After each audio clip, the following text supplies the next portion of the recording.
Hello everybody, I am Dr. Sanjay Gupta. I am a consultant in internal medicine and diabetology. For the last 20 years I have been consulting and I am based out of Bangalore and BN Hospital as well as Prima Diagnostic Center are the places I visit. I also do consulting on video conferencing because of the current COVID situation, and I feel that it is a very good asset where we can actually help patient community at large across the country and across the world. I have done my internal medicine as well as I have produced and published some papers and books on diabetes. So we are talking about lung immunity, and especially in a situation where we have COVID-19 rampant in the country and in small and large pockets, where it is very endemic and as well as the pandemic is not yet over. And the more reports come out of the manifestation of COVID-19 in the body, we are seeing more lung cases where we see pneumonitis in the HRCT of the chest. And we all know that the moment we are looking at cough, breathlessness, fever, sometimes even no symptoms, we tend to actually be more conscious of getting into an investigation which involves HRCT of the lungs. So hence it is important that we talk about what is the immunity involved. Why are some susceptible and some are not susceptible? Why some recover, why a few unfortunate ones may not recover? And what is the course of the infection which goes and infests the lungs in a more severe way?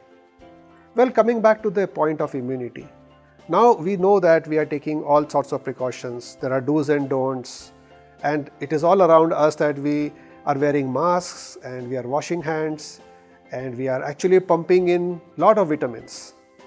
But does that answer your question about lung immunity? For instance, I have a 90-year-old man with bronchiectasis and his saturation is 90% to 95%.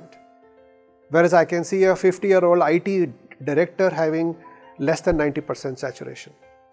So what actually governs all this? We know that as per the age progresses, as you have diabetes, as you have other immune compromising status, you are more prone for COVID-19 infections. And at the same time, we also know that there are some things which are actually protecting your lungs. One of them can be just nutrition, one of them can be your hygiene factor.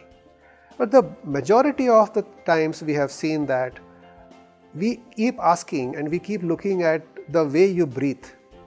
So in such cases, we always feel that a deep breathing exercise, a regular deep breathing exercise maneuvers. Now whether you do this by your own yogic means, or you do it by aerobic means, or you do it by other pranayams, or you can have a freestyle deep breathing exercises, it does help to ventilate your lungs. I feel personally that people forget to breathe, because I think while we are breathing and doing our routine work, we are doing a shallow breathing and hence our saturation is not up to the mark. So consciously I feel, and I would like to publicize that the deep breathing exercises consciously has to be done, and that will actually make the lungs more ventilate, and hence that can be one of those factors where your lungs would be actually recovering faster or it may not get infected. The other ways to look at it is that yes, you are already an asthmatic patient or you have some other lung involvement, you are more prone for having you are vulnerable and you are more prone for getting a severity of infection.